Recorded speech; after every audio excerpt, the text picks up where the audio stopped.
Godson, I'm Director of Policy Exchange. It's my pleasure to be able to chair this great event on global Britain today. One word, obviously, of apologies from the Foreign Secretary, Right Honourable Dominic Raab MP, has been forced to return to London because of present political events which need no explanation for any of us here, but delighted to report that his place, at least as far as the British voices plural on the panel being taken, I'm delighted to say, by our founding chairman, Right Honourable Lord Maude, was of course a Foreign Office Minister and Trade Minister previously in a number of governments, and also by Right Honourable Liam Fox MP, obviously former DTI Minister and former Defence Secretary with many views on the subject as well. And we're delighted particularly also to be able to welcome a range of voices from the Commonwealth who've taken such a unique and supportive interest in the future of Britain's place in the world, particularly also for the work of Policy Exchange in this respect with our Britain in the World project, which was previously run by Professor John Bew for us, and now, of course, Foreign Affairs Advisor to the Prime Minister in number 10 Downing Street, and formerly prize-winning author of biography of Clement Attlee and of Castlereagh. So we're delighted to be able to welcome here, moving from this side, the Honourable George Brandis, previously Attorney General of Australia, now High Commissioner of Australia in this country, as I've said often before.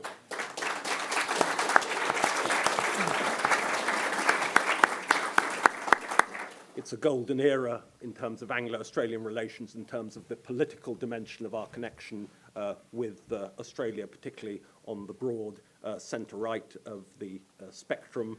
And, of course, our present chair of trustees here at Policy Exchange, Alexander Downer, is George's predecessor as High Commissioner and was before that longest-serving High Commissioner in Australia's history. Of course, the role of Sir Linton Crosby in British politics needs no enumeration on that. On my left side, Stephen Harper, distinguished former Prime Minister of Canada, has been a very good friend to us. Always welcome on our platform, Stephen. Thank you for coming.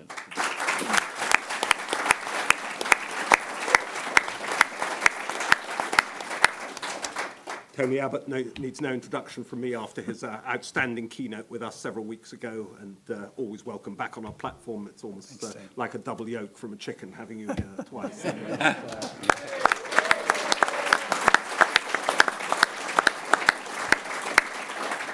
Never had so many cheers for doing so little. So over to you. Francis, if you care to kick off as the only full, pure Brit on the panel here on this occasion. Well, I think you can for that, Dean. Half American.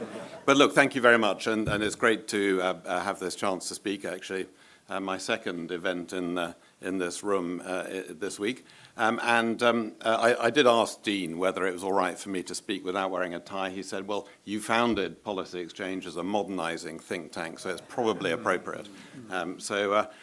Great to have this chance to talk about this. A word of introduction. I was neutral in the referendum campaign. I had spent a great deal of my time in government dealing with EU matters. I was, more than 30 years ago now, I was negotiating the single market arrangements. I was a regular season ticket to Brussels, negotiating in the Internal Market Council. I was then Margaret Thatcher's Minister for Europe. I was then, as my friends frequently remind me, involved in the negotiations to the Maastricht Treaty, and indeed my signature adorns that treaty. A sharp intake of breath. I've frequently been invited to recant my youthful indiscretions. And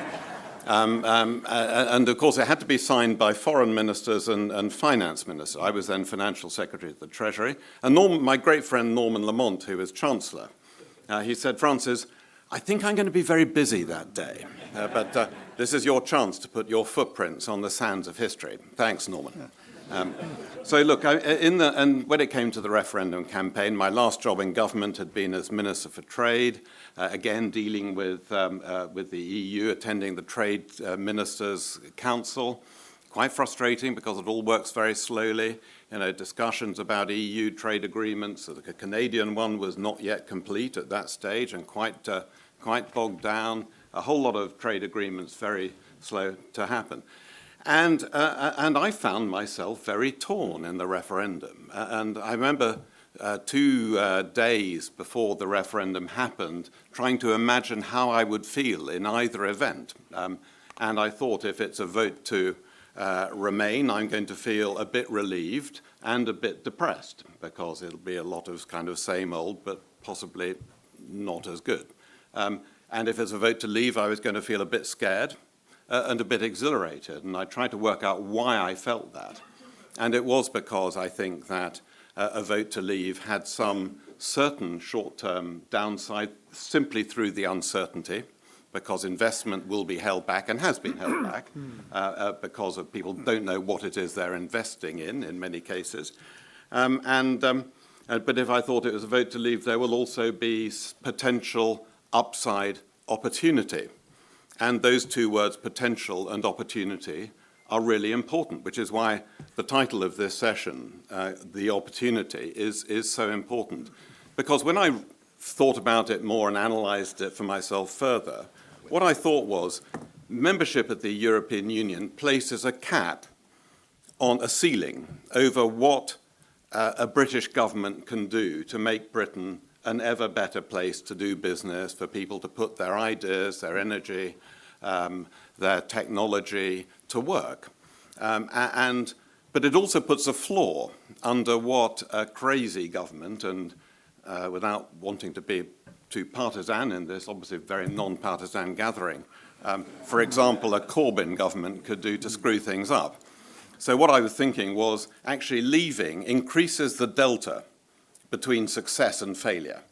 So much more opportunity for a British government with the kind of flair and panache and some of the courage, actually, that Margaret Thatcher's government showed in the 1980s to make this an ever better place to do business. But actually, you lose the protection against the wreckers. And these are factors, and I don't think my analysis on that has changed. So what is the opportunity? We talk about, I'm sure that Tony and Stephen will talk, and George talk about the opportunities for trade agreements with our close allies. And I have absolutely no doubt that there will be a lot of goodwill and a lot of desire to make those trade agreements happen, including with the United States. I think we shouldn't get overexcited about these. These are difficult agreements to reach.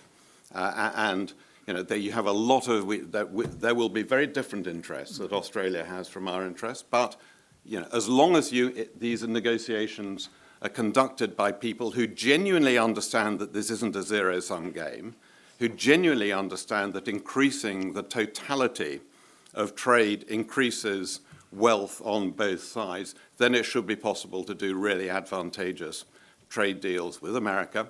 And I was involved in the TTIP discussions, the Transatlantic Trade and Investment Partnership that the EU was conducting, now ground into the sand and finished. Those were difficult issues, but Britain's interests are narrower than those that have to be accommodated in an EU-wide discussion, and so it should be possible to do this. The other opportunities are for us to fashion our regulatory frameworks in a way that suits our culture and our history and our possibilities. And so that's an opportunity as well. The key thing I would say is I discerned in the referendum campaign 2 strands among those who are campaigning to leave. One was, frankly, a bit backward-looking, turn the clock back, slightly close in on ourselves, and that's not where the future lies. The strand I was much more sympathetic to, and I suspect most people in this room are sympathetic to, is the outward-looking, the internationalist, the liberal approach, which says Britain's history has always been one that has a global outlook and has global opportunities. The patterns of trade and the patterns of investment, cross-border investment, are very global and always have been.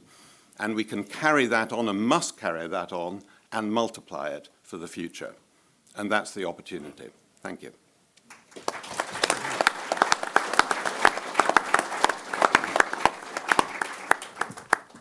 George.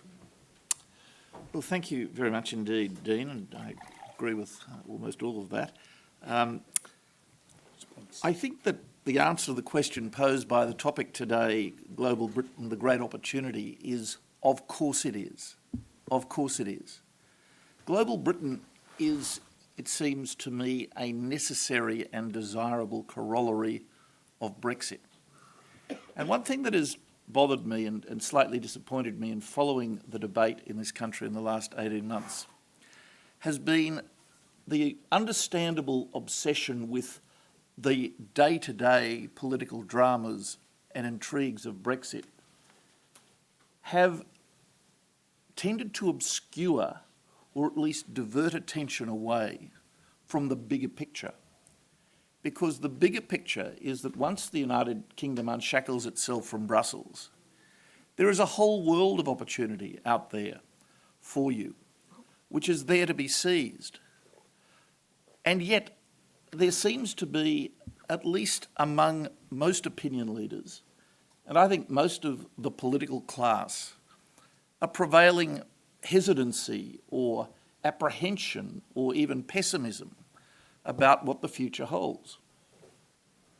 I suspect that's because most of the opinion leaders and most of the political establishment were regretful at the result of the 2016 referendum and didn't want to embrace it, and having warned with very, very grave forebodings about what it might mean, are reluctant to see the fabulous future that Britain has as long as it is prepared to identify and seize those opportunities. So what there needs to be, among many other things, if I may respectfully suggest so, is a re-engineering of the thinking of the governing class in this country so that it is focused on the upside, the opportunities, rather than the downside and the risks.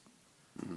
One of the reasons I'm enthusiastic about Boris Johnson's Prime Ministership is because if ever there was a cometh the hour, cometh the man moment in the recent history of this country, this is it, and he is that person. Because that spirit of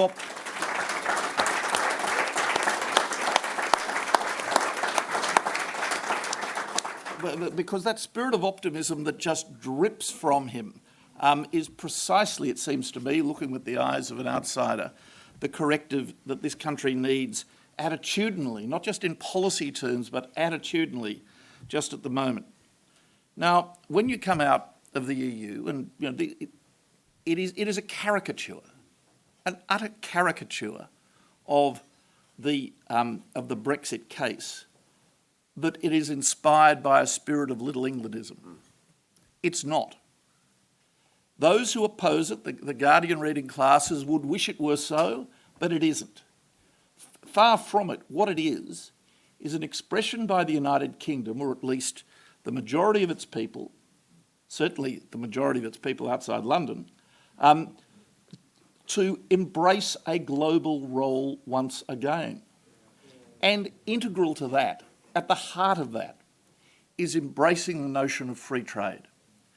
And as I've said many times to audiences whom I've addressed in this country, if ever there was a country in which you would think you don't need to make the case for free trade, it ought to be Britain. Absolutely. I mean, this is a nation whose prosperity was the product of centuries of free trade. This is a nation whose prosperity was created by industrialists and entrepreneurs and merchant adventurers who created the greatest empire the world has ever known. And I would be and I hope that's not a romanticised view of British history. I don't believe it ought to be. And I refuse to accept that it is not within the capacity of this generation of Britons to revive that spirit. So what Australia, a nation which has, in my generation, successfully embraced free trade, hopes is that the United Kingdom will join us at the WTO, will join us in the various councils of the world in being another powerful voice for free trade. Now, I've referred to the Australian experience. Let me just give you a couple of particulars. Australia until the 1980s was a very, very cocooned economy, highly protected. But as a result of the work of governments, to the credit of the Australian Labor Party of an earlier generation, governments on both sides of Australian politics opened up the Australian economy.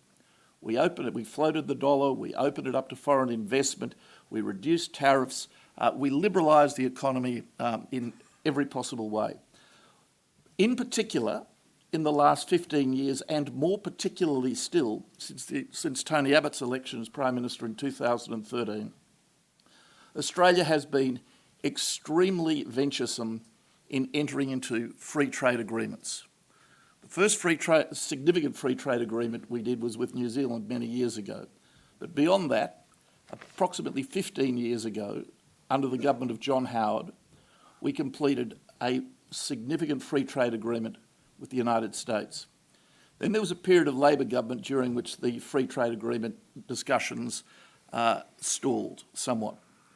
After the Abbott government was elected in 2013, those negotiations were revived so that in a relatively short span of time, we entered into free trade agreements with China, with Japan, with South Korea, with Singapore.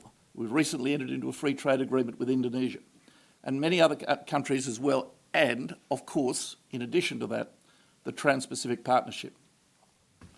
6 years ago, 26% of Australia's exports were exported into markets with which Australia had free trade or preferential access agreements. Only 6 years later, that figure is 70%. It is not a coincidence that Australia has set a record in enjoying the longest continuous period of economic growth since these statistics were collected. We are now in our 28th consecutive year of economic growth. And that's not just because we have an abundance of minerals that we sell to the nations to our north, such as China. It is also because we have liberalised our economy, and integral to that has been the embrace of free trade. Now, we're a nation of 25 million people.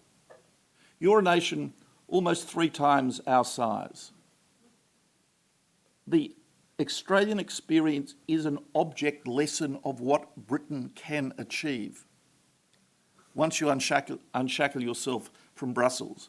And I won't even go on in the time available to talk about the opportunities of taking a greater leadership role in foreign policy, not to mention your immense soft power, which, in my humble opinion, your countrymen always underestimate. So the opportunities are there, the policy settings are obvious, but as a threshold condition for seizing those opportunities, there does have to be a rejuvenation of attitudes among the governing class, which I think Boris Johnson's Prime Ministership betokens and the spirit in this room illustrates. Thank you.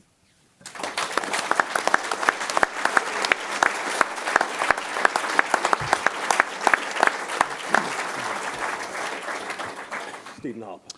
Well, first of all, thank you very much, Dean and the Policy Exchange, for having me. I'm delighted to be on your regular circuit. I guess I'm becoming, like Tony, a member of it. And congratulations also on the document you've produced, which I think is a concise distillation of the opportunities that really are presented by the Brexit situation. I'll start by saying I'm in the same camp as Francis for different reasons. I didn't sign the Maastricht Treaty, but I was neutral in the referendum campaign. But what my read of the campaign was, in fact, I remember saying this to Prime Minister Cameron at the time, just as the campaign was about to begin. My read is that what the British people desire with Europe, and have long desired with Europe, is deep economic integration, but with control of secure borders and without political, legal, or social union. And unlike many on the other side of this debate, I would say to you, first and foremost, that this is completely attainable. Do not believe people who say it is not attainable. And the reason I say it's attainable is because this is exactly the relationship that Canada has with the United States. It works exceedingly well. There is virtually no one in our country who would want to change either side of that equation. And of course, America also benefits from it, just as Europe would continue to benefit from such an arrangement with the UK.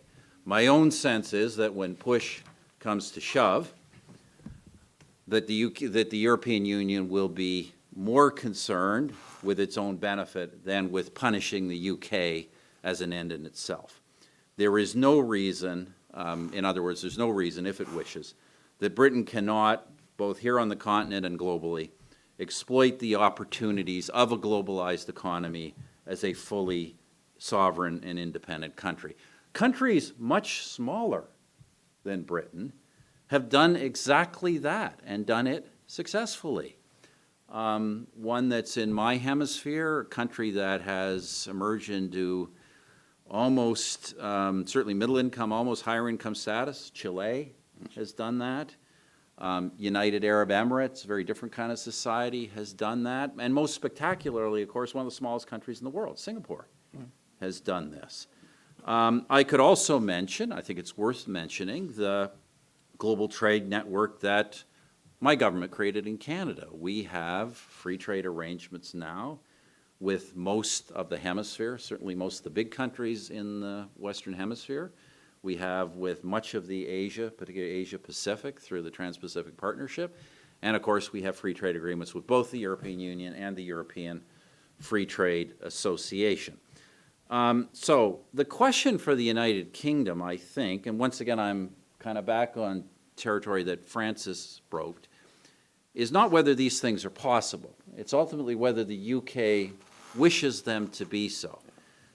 This, the Brexit outcome presents the United Kingdom, I think, with both a great opportunity, as I just said, but also tremendous risk. And unlike others here, I'm not afraid to be partisan, because I think this stuff really matters. It matters a great deal whether the United Kingdom is led through Brexit by a conservative government with a global vision, or, to be blunt, a UK run by Jeremy Corbyn that would use Brexit to pursue what I call socialism in one country. I think another leader used that phrase at one time. That would obviously be extremely destructive. Now, I don't want to suggest, and I think it's important, as much enthusiasm as I know there is for Brexit in this room, I don't want to suggest that the UK has not gained some benefits from being in the EU, or that there will be no short-term or adjustment costs. The reality is that there will be. Even in the best executed Brexit scenario, this big a structural change is bound to contain some costs. But let us not forget, Britain remains, for reasons that go far beyond its membership in the European Union, a globally important country. It is by sheer numbers still, I think, the 5th largest economy in the world, and London is a global commercial and financial center of the first order. I say all of this is well beyond. I travel the world. The global and commercial network of London and of the United Kingdom, in most of the world I go to, has nothing to do with its membership in the European Union. Some of it does, but certainly not all of it. Let me also just say a couple things in kind of wrapping this up. I think it's important for me to say here, just from my previous experience, I know your Prime Minister's actions have been controversial in this country and controversial and much criticized throughout the world. But let me just say this. What Prime Minister Johnson is doing, the two big things he is doing here, are absolutely correct. They are tough, but they are necessary. The first is that Britain cannot be, in its negotiations with the European Union, wedded to a deal at all costs. Right.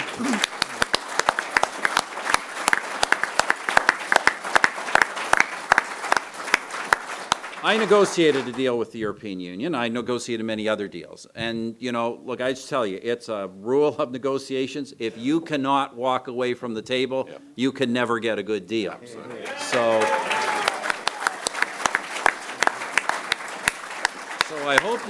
hope you get a deal, and I think it'd be really useful, more than useful, to have a deal.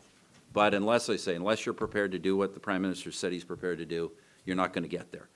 The second is that this is now, regardless of how one felt at the outset of this is now the defining issue of British politics for this period of history, and frankly for a long time to come.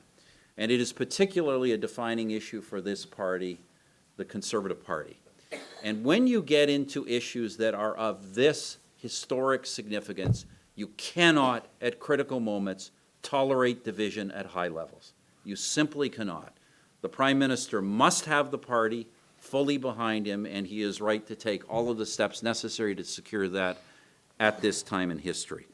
Let me just add one other thing in closing. I'm here, former Prime Minister, but I'm here in my capacity as chairman of the IDU, which is the Global Federation of Conservative Parties, of which the Conservative Party of Conservative and Unionist Party of Great Britain and Northern Ireland was a founder back in 1983 under Lady Thatcher, and of which it has been a consistent supporter for the past 36 years. Through that network, you have a global family of some 80 political parties that would like to work with you on the conservative vision of a post-Brexit United Kingdom. So we stand at your disposal, and good luck in the weeks to come. Thank you.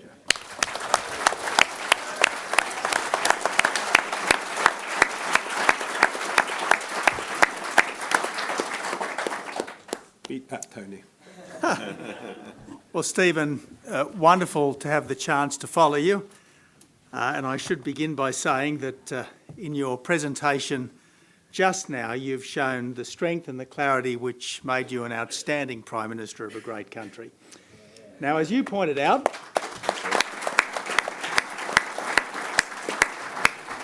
and as every Conservative knows in the marrow of his or her bones, change has costs. But some costs simply have to be paid. And if Britain is to be a free country, the difficulties of leaving simply have to be faced, and they simply have to be overcome. Now, I know that many people here in Britain think that these are daunting times, but surely they are also stirring times, because yet again, a great country is grasping for full freedom. And if I can say one thing above all to you, it is that if there is any country on earth that should be capable of standing on its own 2 feet, it's Britain. Because this, let's face it, is the country that has given the wider world the mother of parliaments, the world's common language, and the Industrial Revolution, 3 of the greatest gifts this modern world has. So I just want to make a few fundamental points. The first point I make is that it was possible to be a Remainer before the democratic vote was taken, but it is not possible to be a Remainer today if you also want to be a Democrat. And surely all of us in the end want to be Democrats. Now, the next point I want to make is that if you can only leave with a deal, you can never really leave, because a deal presupposes an agreement between 2 parties. And I've got to tell you, watching the behaviour of the EU over the last 3 years, you will never get a good deal out of the EU. And can I say further, in this vein, that no deal is no big deal. Because let's face it, if Britain can do 55% of its trade on a no-deal basis with the rest of the world, if Australia can do $100 billion a year in trade with the EU without a deal, surely it is possible for Britain to continue on the same basis with Europe. Another point. This is a contemptible parliament, an utterly contemptible parliament. It is a parliament that will not allow the government to govern, it will not change the government, and it will not allow an election. What an abomination, and if I might quote someone from history, you have sat here too long for any good you are doing. In God's name, go. Now, as a former Prime Minister, I have nothing but respect for all members of the former Prime Minister's Club, and that includes the most recent former Prime Minister of this great country. But I have got to say, my heart leapt when Boris Johnson became the Prime Minister of this country. I believe that this is the man for these times, and it seems to me that the two great things that he has going for him is that he will not ask for an extension and he will not accept a bad deal. And if you sail by those two stars, I don't believe that you can make too many mistakes. Now, the final point I want to make is that the only thing that Britons should fear right now is of remaining in limbo, of remaining trapped, diminished and humiliated in an EU which has demonstrated its contempt for Britain time and time again, because the British establishment is more enthralled to the idea of Brussels than it is to the dictates of its own people. On this point, it is the British people who have been braver than their leaders. It's high time that the leaders had some of the courage, some of the optimism, some of the confidence that the British people showed when they voted to leave. And let me make this one final point. This is not just about Britain. In the end, this is about the kind of world in which we live. Now, I want to live in a world of good relations between countries, but I do not want to live in a world where what I do in Australia is determined by what people do in other countries. This should be a world of nation states. Yes, nation states which are free and fair and prosperous and democratic, but nation states which really are sovereign, and that's what this is all about.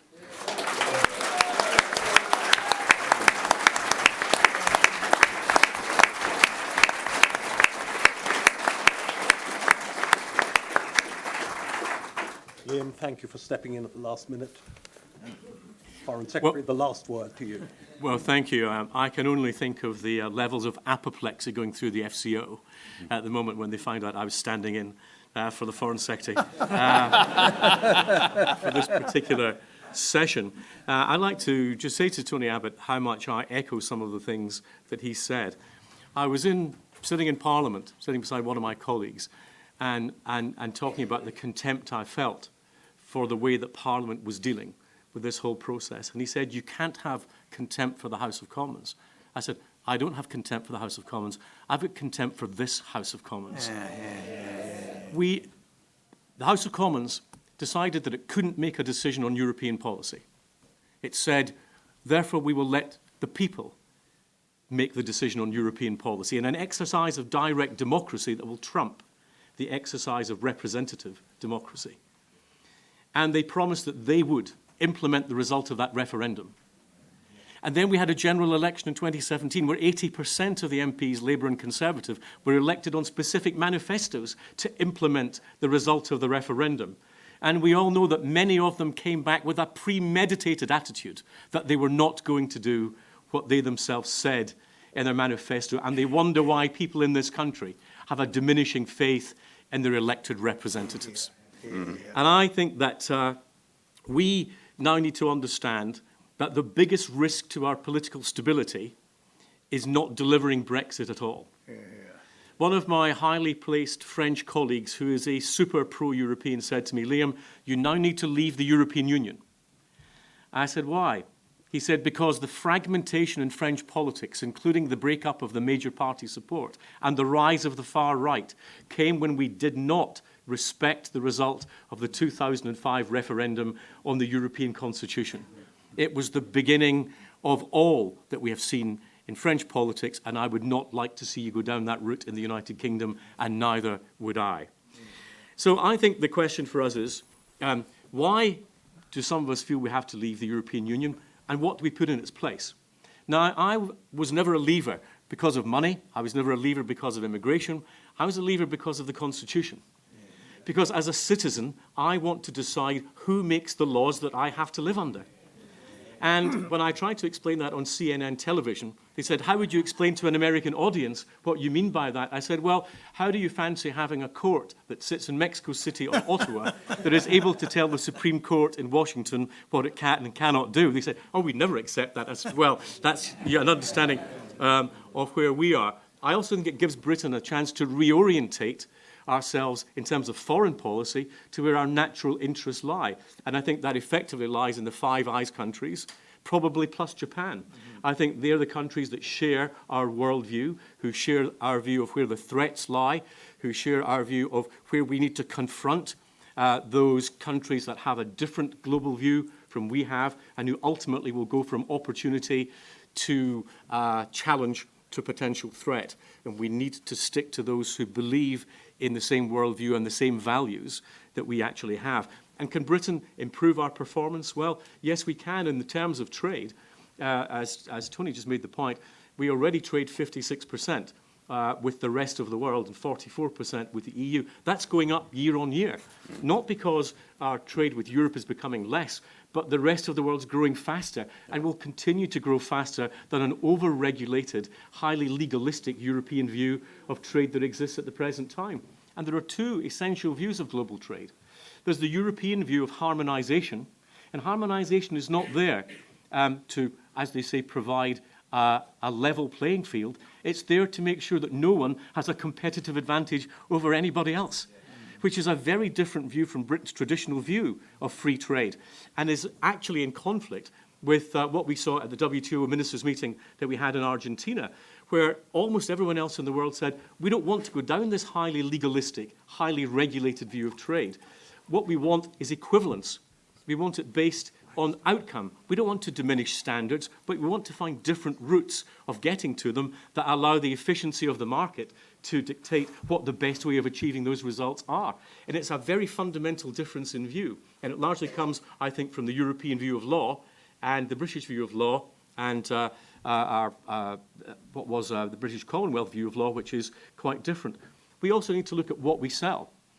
Now, Britain sells about 50-50 services and goods throughout the world. And a very good measure of how open a market is the level of UK penetration of services. At its highest, the United States is about 60% services that we sell to the US. At the lowest, China, we only export about 12% of services to China. In that mix, where does the EU come? Only 38% of our exports to the EU are services because it is not a proper free market. And it's not an open single market in the way that it is in goods. And it produces a barrier to what the UK is most able to sell, and therefore provides limitations on our ability to penetrate the market. And we need to understand that our role needs to take our experience, and I am a supporter of the WTO. I'm a supporter of an international rules-based system, a reformed rules-based system that reflects our free trade values. And when we leave the European Union and we're able to take up an independent seat at the WTO, we will be able to champion those free trade values, which, let's remind ourselves, has taken 1 billion people out of poverty globally in the last 25 years, one of the greatest achievements in human history. And we will be able to provide a voice for many of those small countries, developing countries, who will continue to benefit from free trade if we allow it to happen. And let me tell you what the biggest problem is, and it's not the US-China trade dispute, it's the fact that the G20 countries have been adding non-tariff barrier on top of non-tariff barrier for the past decade. In 2010, the G20 countries were operating about 300 non-tariff barriers to trade. By 2015, they were operating 1,200 non-tariff barriers to trade. A bit of consumer protection here, a bit of environmental protection here. It's not very much on its own, but you add it together, it's silting up the global economy. And global trade this year will fall from about 5.4% 2 years ago to about 2.1% this year, growing slower than global GDP, which historically, when you get an inversion of the relationship, is bad for what happens to individual economies. So there's a phenomenal challenge. We are the original champions of free trade, and never has the global economy in recent history, not since the 30s, required such a champion. And we should be proud. We should relish the opportunity and the challenge that that brings, because it is not only good economically, it's good morally. It is morally utterly unacceptable for rich countries who've benefited from free trade to pull up the ladder behind them and not allow developing countries to benefit in the same way.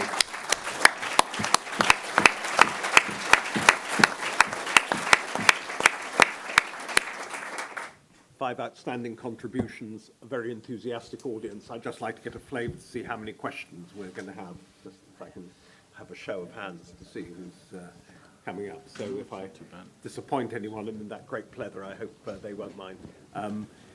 Gentleman there. Name of the only house rule, you have to state your name and organisation. No question too outrageous. Liam Walpole, the Oxford Research Group. I just wanted to touch on a point that His Excellency George Brandis mentioned about soft power. What will global Britain, when it comes to defending the rules-based international order, lead to in terms of practical steps and policy?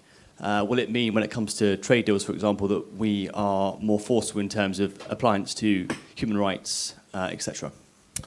Well, it's a very important question. I mean, one of the very attractive features of Britain's foreign policy, which will be unbridled by being released from the shackles of Brussels, is that you have always run a foreign policy which is humanitarian and has a very strong ethical dimension. And you can trace that back 200 years or more.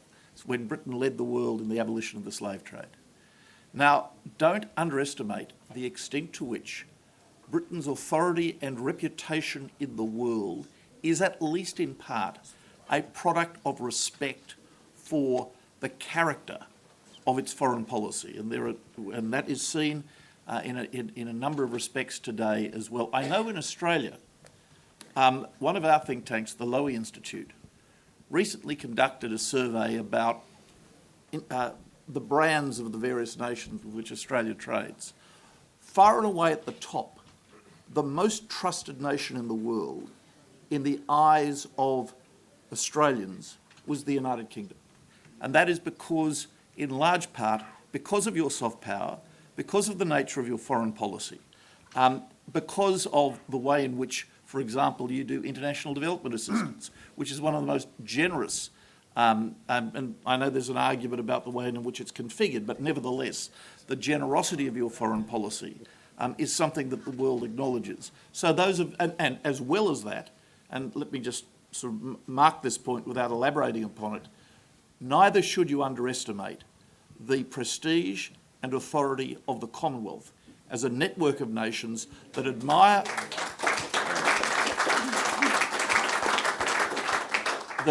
your institutions while they don't necessarily admire your politics. Francis. Well, two quick reflections on that, and I totally agree with what George has said. My last job before leaving government was as Minister for Trade, and I attended the last WTO meeting before Liam would have done the one in 2017.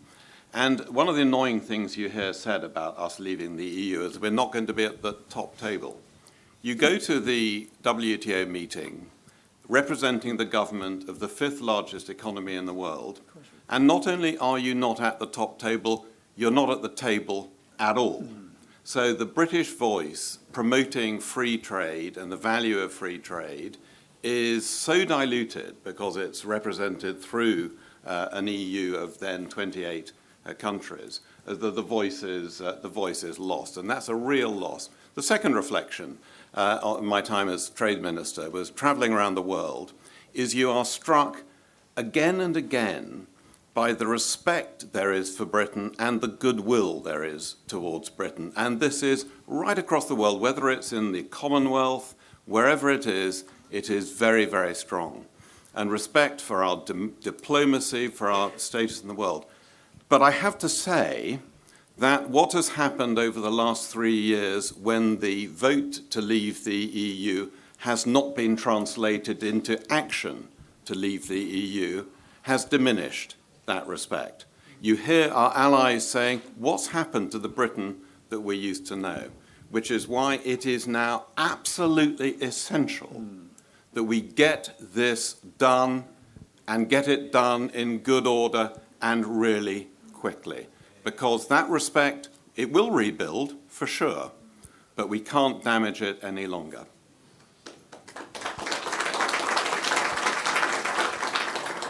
Lady there, over on the far side. There, over there. Name and organisation, please. Hi there, Lucy Demery, parliamentary candidate. I grew up in Hong Kong under both Britain and China, and I wondered to what extent you think we in the UK and the rest of the Commonwealth should be doing more morally, legally, but also as a matter of strategic national interest to support the people of Hong Kong. Perhaps I've taken one more question as well, so we have a lady there in the front row as well. Name and organisation, please. Sharon Conway, I'm from Southwest Dorset. I'm a delegate.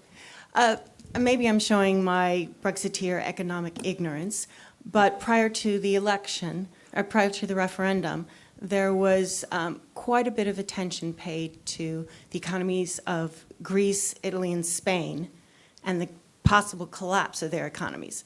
Obviously, the World Bank and the IMF wrote checks. Do you think that if we stay in the EU, that blank check will come again from the World Bank, the IMF, or will the members of the EU nations have to pick up the tab for their collapsing economies, including, obviously, Great Britain? I'm sorry. What collapse is this? Tony, answering both questions.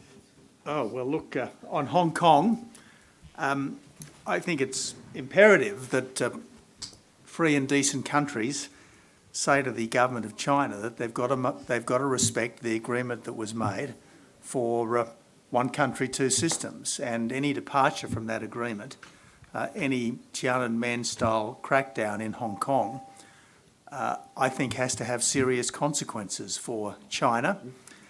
And I think the model are the sorts of sanctions that have been applied to Russia, and they have been targeted to the Russian leadership. And I think that any sanctions that were similarly targeted in the event of anything untoward happening in Hong Kong would hit the Chinese Communist Party where it most hurts, and I think that's important. The other question, was there a suggestion that leaving the EU might trigger an economic collapse? Because I think leaving the EU is more likely to trigger an economic revival.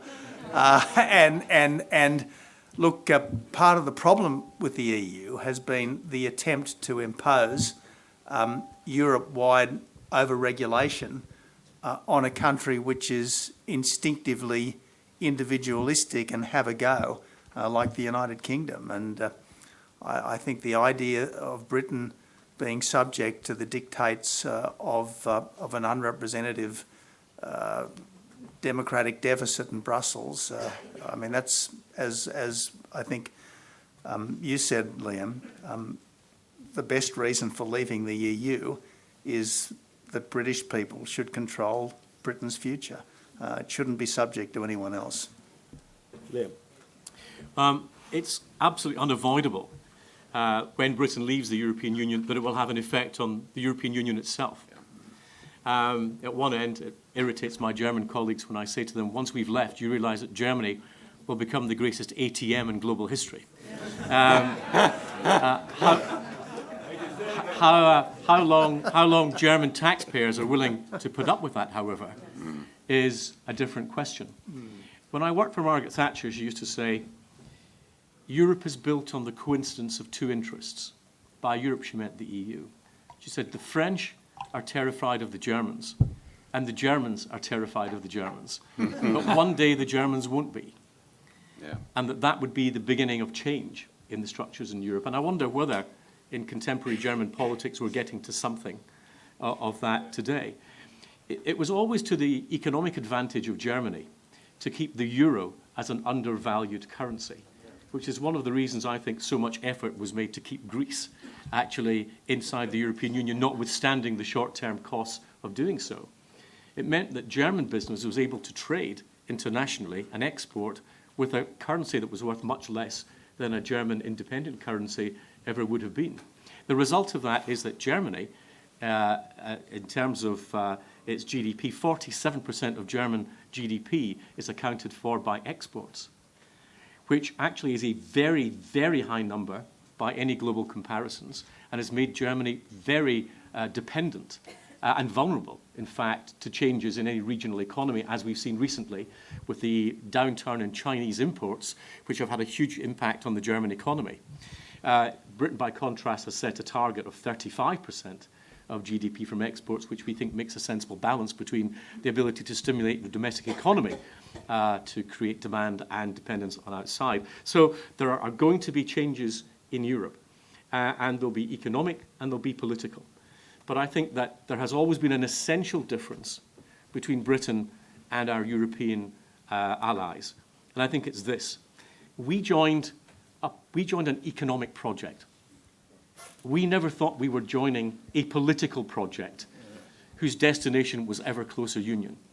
And the emotional difference, and it's not always a popular thing to say this, especially in continental Europe, but I have always felt that the difference is that between Britain and most of our European partners is that Britain never felt the need to bury our 20th century history in a supranational project.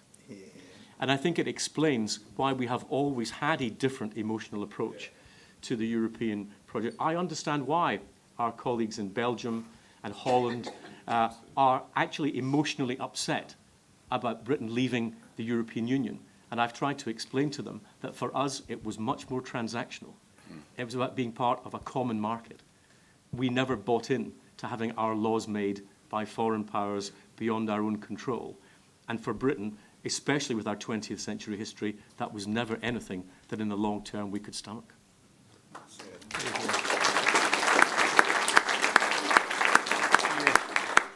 Lady there in the front row. Name and organisation, please. Yeah, I'm Elizabeth Bolt. I'm National Secretary of the Scottish Young Conservatives and the Chairman of the St Andrews University Conservatives, but I'm from Melbourne. So I've been I've been based in Scotland for the past 2 years, and I spent 3 months in Belfast this summer. So I've been watching the nationalist parties try to break up this great country for now 2 years, which really hurts my heart. But I was wondering whether anyone on the panel believed that the separatist and nationalist parties in Scotland and Northern Ireland will hinder the UK's attempt to have the Australian experience. Sure, I can talk about that. Stephen. So look, I think you should, obviously we should take seriously the disaffection that currently exists in Scotland and Northern Ireland. I'm sort of the view that as much as you read about the increase of support for leaving the United Kingdom and Northern Ireland, I think that ultimately for reasons that go way beyond European Union and Brexit, the majority of the population in Northern Ireland identifies with Britain rather than the Republic. I just don't see that realistically changing. So I think that's kind of a passing thing. I think in Scotland, obviously challenge there is more significant given the strength of the Scottish nationalist movement. But look, I think you take the same position. Don't get into what we got into in Canada with multiple referendums. You take the same position with Scotland that you take on Brexit. The people voted, they made a decision, you're going to live with it. You're not going to have another referendum until you get your way. People of Scotland voted to stay in the United Kingdom, and I don't think that should be messed with in the near future. So I think we treat that as a final decision. It's going to be tough, but I think that's what you have to do. Here's my bigger worry about what's happening in the United Kingdom, because I ultimately think, the Northern Ireland Scottish problems they'll be there, but they're not going to lead to something catastrophic. The bigger problem, I think, is this.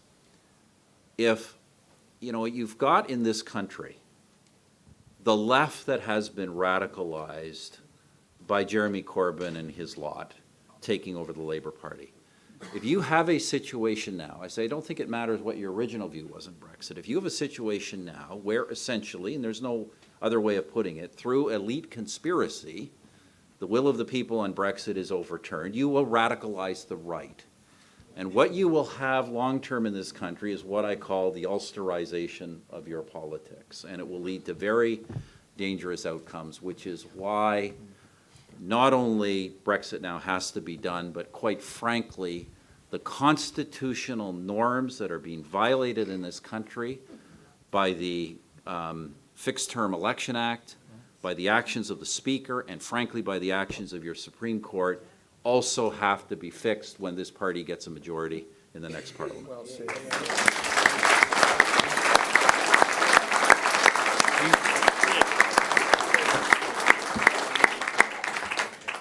So I was on a flight with David Cameron. We were going to Afghanistan. We were talking about the Tory party, and he said, I regard myself as a liberal conservative, Liam. How do you regard yourself?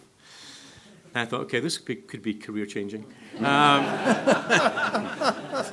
said, well, I regard myself as an unreconstructed, free market, Thatcherite, unionist, Eurosceptic Atlanticist.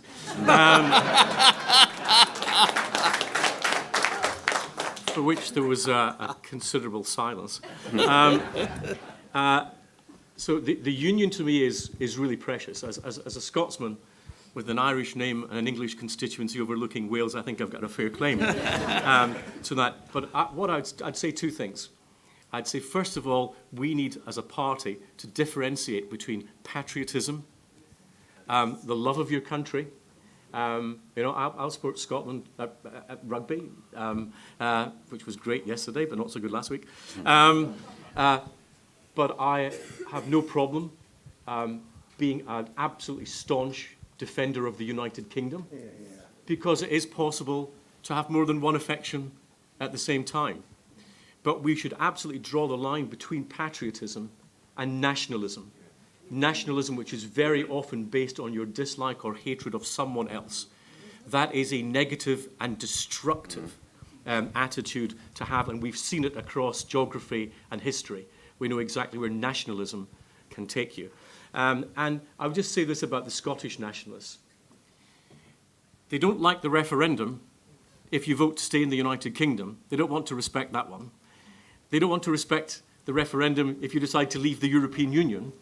They only want to respect a referendum that gives them the result that they want.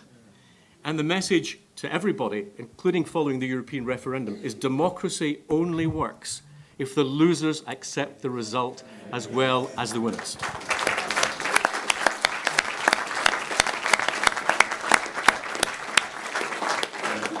Time is short. Take questions in clutches. Gentleman there, and then gentleman at the back, been waiting patiently. There's a gentleman here in the second row.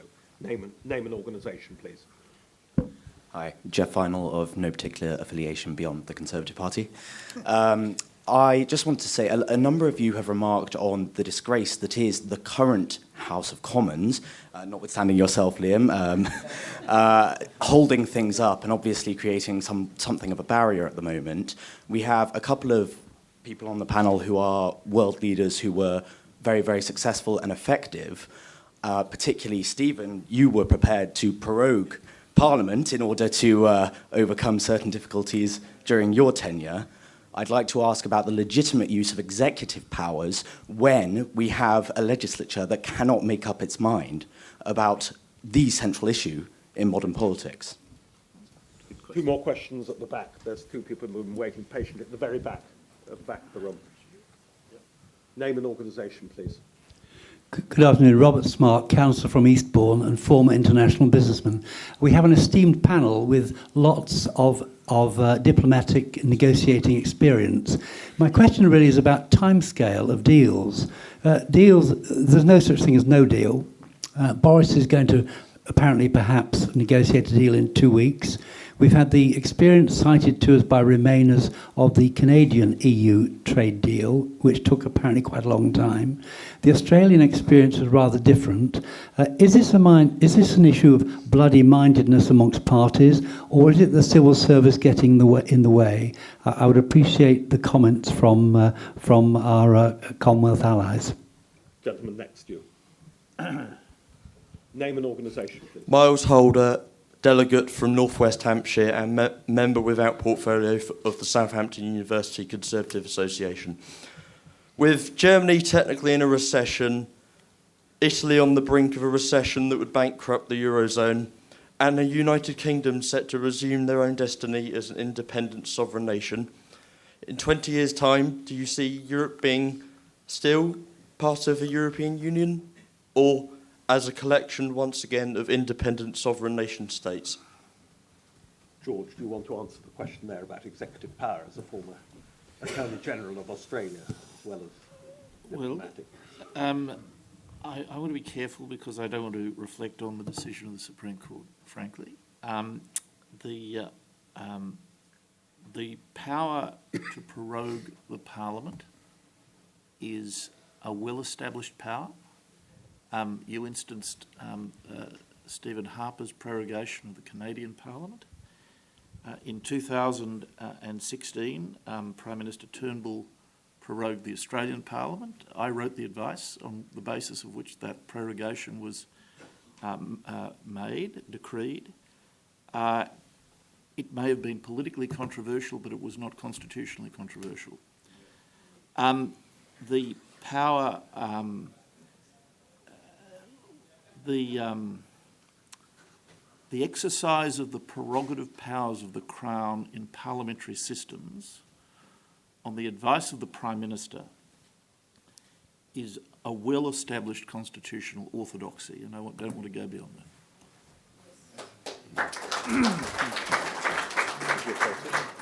Francis, range of questions there.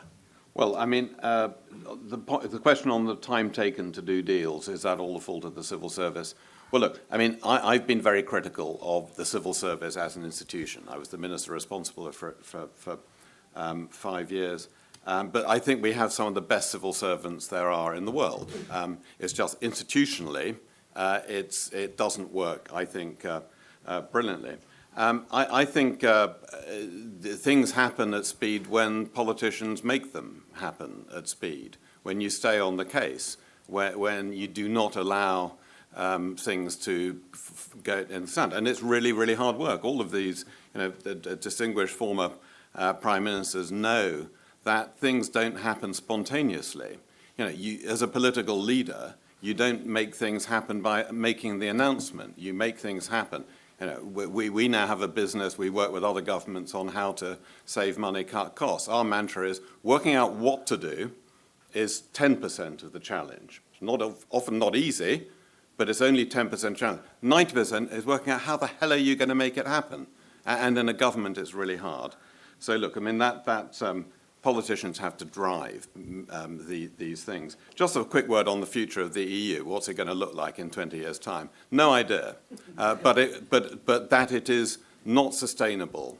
This one-size-fits-all. I talked before briefly about the Maastricht Treaty. One of the reasons I've never felt tempted to recant my famed signature on it was that actually Maastricht could have been the beginning of a different way for the EU to develop, because what it did was allow different countries to participate for different purposes to different extents. We used to call it in those days, ugly phrase, variable geometry. Different combinations, there was Schengen, not coterminous, the Euro, not coterminous with the EU, and that could be a way for it to develop. But as soon as the ink was dry on the Maastricht Treaty, the next countries to join the EU, the Nordics first, and the Baltics, and Eastern Central Europe, they were told it's one size fits all. There's only one way to belong to this club, and that imposed on it a rigidity, which I think is probably will over time increasingly cause huge damage. So it will need to reform to become something more flexible, more supple, more able to adapt to the world as the world adapts. Tony. Well, I think George has made some excellent points, and I think Francis has made some excellent points. I just want to stress the importance of ministers driving civil servants. Yeah. And this idea that ministers should always accept the advice of civil servants is poison, absolute poison, and it's doing enormous damage to effective government in Westminster systems. Yes, you've got to take the public service seriously. You've got to take them with you, and there's lots that can only be done through them. Yeah. But in the end, Ministers have to, A, know what they want and be completely unapologetic about telling the public servants what they want, and then they've got to drive the public servants to ensure that we get the outcomes that ministers have determined upon. Now, along the way, you might have to adjust here and adjust there because circumstances change and you run up against things that you hadn't anticipated, but ministers must be in charge. And any minister who goes into a meeting and says to the public servants, what do you think we should do, should not be a minister. Should not be a minister. Stephen. Unlike my colleague here, I do want to reflect on the judgment of the Supreme Court. I read the Supreme Court judgment. It was very well written. It was a very well written act of sophistry. First of all, just on my history, I had 2 controversial prorogations. The second shouldn't have been because it was routine. The first one, I prorogued, I think, for slightly longer than Boris Johnson had proposed. It was 5 to 6 weeks. It was to give the opposition an opportunity to reflect on a course of action they were going to take that was unquestionably would do serious short and long-term damage to the Canadian Federation. Not only did they get the feedback from the Canadian public on that, as a consequence, they replaced the leader who had taken them down that course of action. So prorogation is a tool for limited purposes, but it is unquestionably a prerogative of the Prime Minister to advise the Queen on short-term, essentially a short-term action with Parliament, and unquestionably the prerogative of the Queen to grant it. And all I can tell you from our own experience is you have got to nip in the bud before it gets bad. Judges deciding that they are not there to adjudicate the law, but to invent it themselves. This is a very dangerous precedent, and since your court is new, I urge you to do something about this before it goes much farther. On the question of executive power, can executive power be used, and should it be used, to deal with a parliament that effectively doesn't seem to be able to act? And I think the answer to that is no. The answer to this situation is to restore the proper constitutional functioning of the British parliamentary system, which is that if a government, if a House of Commons is unwilling to support the core legislation of the government, it has a responsibility to replace that government and or go to a general election.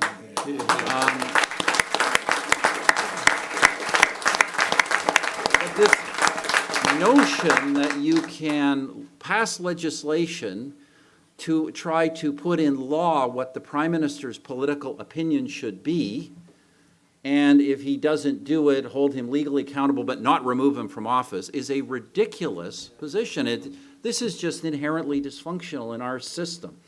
The British system, which we have largely adopted in Canada, grafted with American federalism, the British system was developed over centuries, and these for reasons that have proven to be effective and good over time. And this deviation is it's just terrible, and it has to be fixed. It cannot be fixed by executive override, but the legislation that put this into effect needs to be repealed, and repealed quickly. Just on the question of the trade deal, why is it so difficult? Why has it been so difficult?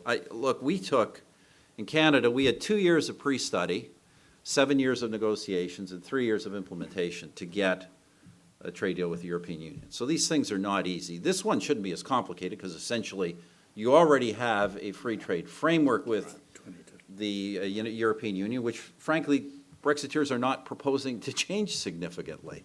So it shouldn't take as long. I don't think, from what I'm hearing, it's the fault of the bureaucrats. I think it's the fault of the political dynamics. Europe doesn't want Britain to leave.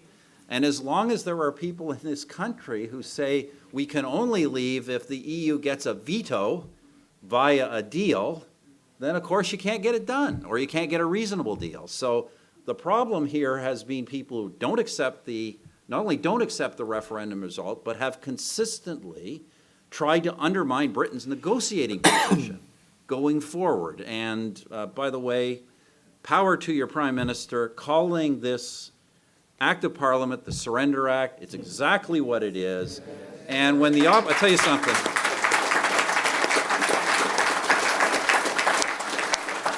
I used to tell my staff when my opposition was complaining about some term I was using, double the ad buy. It means it's hurting, it's true, and it's hurting, and you need to make them hurt more till they back off. Final thing just on Europe quickly. I don't know what the future of Europe is. Look, there's been a lot of bashing of the European Union here. I think we should step back and also recognize that much of what the European Union has accomplished since the Second World War is remarkable. You know, you had a continent that had led the world progressively into ever-expanding global conflicts, and you have created, in Europe, has been created since the Second World War, an unparalleled degree of social and political harmony, and much of it has been good. I do think that the Brexit debate and the challenges it's caused in the United Kingdom has diverted a lot of EU attention from the reforms they are going to have to undertake to make the EU viable and successful over the next few decades, because it has significant structural problems of its own, and those should be addressed. Leo, just to very quickly amplify what we said about what Francis said about the civil servants. Let's be very frank. When ministers tell you that their civil servants are too strong, what they're in fact telling you is that they are too weak. As Mrs. Thatcher famously said, advisors advise, ministers decide. If ministers can't decide, that's not the fault of their civil servants. When it comes to the future of the EU, first of all, let's try to put it in a balanced way. In my view, there are two great achievements of the European Union since World War II. They took Spain, Greece, and Portugal from military dictatorships into the democratic family of nations in a very short time. That was a great achievement. They created a destination for those Eastern European countries who were part of the Soviet bloc and took them to democratic and sovereign nations in a relatively short period of time. That was also a great achievement. But I think at that point, the fall of the Berlin Wall, the collapse of communism, I think Europe lost its way. I think at that point it didn't understand essentially what it was for. And I think that there were arguments about why do we not stay inside Europe and try to reform it? The answer is that Europe will not be reformed. Ever closer union is in the preamble of the Treaty of Rome. For many in Europe, it is an article of faith, a theological attachment to the concept of ever closer union. I remember being with Mario Monti in 2014, before the last set of European elections in Bruges, and I said to him, at these elections, roughly a third of European voters will vote for a party that wants to leave the European Union or actually stop the European Union's existence. I said, how will you react to that? He said, well, that means 2/3 don't want to, so we'll continue as we are. I said, well, that means that you'll wait till you get 50.1% who want to break up the European Union before you take any action. And they continued down that very path to where we saw us getting to in this year's European elections, as we saw across continental Europe with the rise of the political fringes. That's an inevitable consequence of refusing to change course when all the evidence says that you will have to do so. And I worry about the European Union and the direction it is taking. And my only piece of advice would be, in politics as in life, if you break, it's because you will not bend.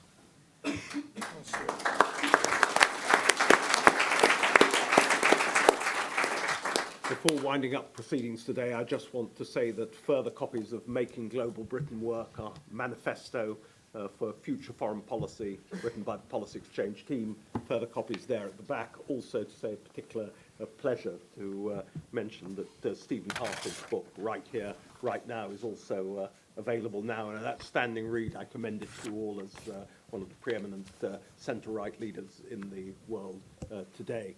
It's also my task now to apologise to anyone I wasn't able to call upon today. We're already running substantially over time, and I think it's a tribute to our wonderful panel that everybody has remained rooted to their seats and could have gone on for much longer. Thank you for that.